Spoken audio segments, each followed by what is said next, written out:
Buenas noches, profesor Jorge Luis Macías.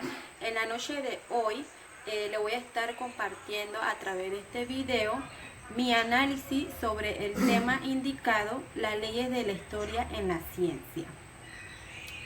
Después de la lectura señalada por el profesor Jorge Luis Macías, me atrevo a compartirle lo que yo entendí referente al tema, las leyes de la historia en la ciencia. Muchos autores explican qué es la historia y también consolidan su defensa de la historia como ciencia. De por sí, estos autores se han destacado por convertir leyes, cosa que no es asignada a la historia, porque simplemente las leyes cumplen con la función de ser general en cierto modo. Ejemplo de ello es, cuando lanzamos un lápiz hacia arriba, sabemos que caerá al suelo por la ley de gravedad. Pero esto no significa que la historia sea igual que la ley de gravedad, porque no sabemos ni la más mínima de las consecuencias que podría traer algún acontecimiento. Cuando un historiador analiza los hechos ocurridos en cierta parte del planeta, con cierto régimen de poder, economía de la época y muchas otras variantes, lo que hace es tratar de entender qué pasaba en la sociedad de antaño. Pero viéndolo a mi punto de vista, es totalmente complicado deducir algunas conclusiones, ya que el historiador lo va a ver de la perspectiva presente. La única manera de poder interpretar de una perspectiva similar a la época es, sin embargo, vivenciándola. Bien, continuando con el tema, el historiador no debe confundir a las leyes de la historia como si fuesen leyes científicas.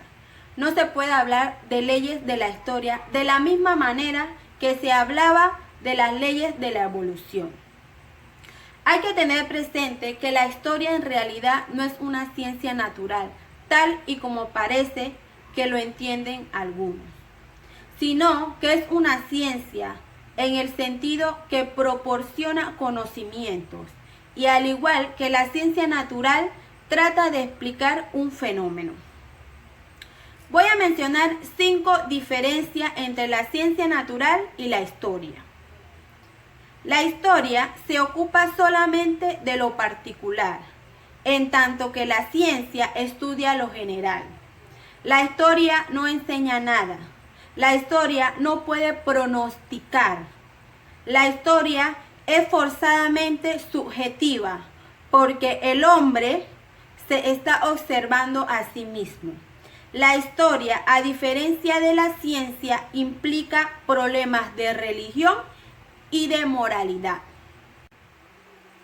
Bien, según Popper, la historia, como tal historia, es el relato de acontecimientos singulares. Se compone de anunciados históricos, en el sentido lógico que hemos dado al término. No se puede interesar por leyes universales, y en cuanto comience a hacerlo, deja de ser historia y se convierte en sociología. Popper recibió bastante crítica referente a este tema. Él plantea que la ciencia no empieza en la observación directa, sino en las teorías. La observación servirá para comprobar cosas. La observación de la realidad no sirve para verificar leyes o teorías, para convertirse en verdades. Él piensa que la verdad es posible de conseguir. Popper convierte las teorías, los conceptos, las conjeturas o hipótesis en el centro del conocimiento científico. Para la inductivista eran los enunciados singulares. También podemos encontrar enunciados que no son falsables, como es en el caso de las cosas son así o el fútbol es así. En este caso son enunciados infinitos y no se pueden desmentir. Popper dice que la ciencia está cerca de la realidad, pero nunca llega a juntarse.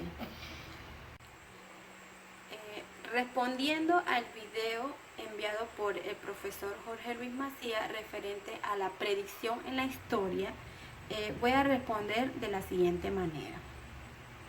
En el caso de la historia es imposible predecir los acontecimientos debido a la inexistencia de leyes matemáticas.